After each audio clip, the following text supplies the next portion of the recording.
Ayun, bro. Sa imong kinabuhi, aduna ba'y mga pagsulat? Sakit ba ikaw o napuno sa pagsuway? Ibati mo ba ang kalisod? Nagaantos ba ikaw gayon?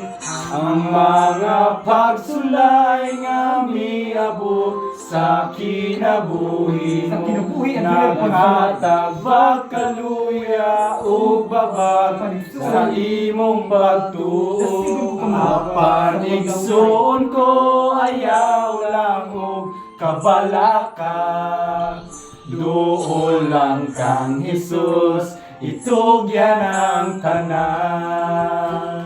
Tugyan ang parang Jesus. Sa iyong kinabuhi ang pagsulay matagang tama, ug ang pagtuota sa Ginoo pagasulayan.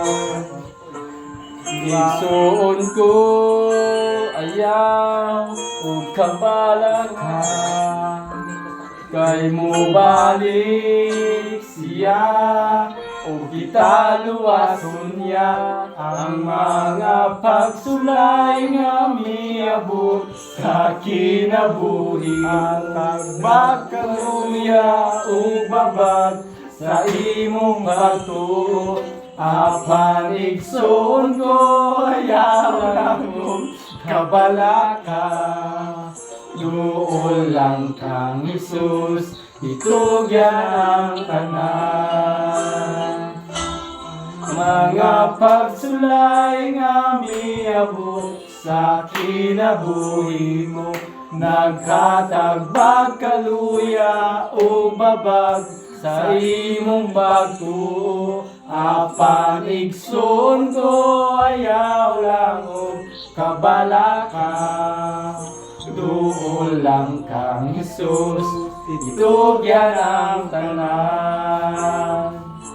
Doon lang kang Jesus, itugyan ang tanan.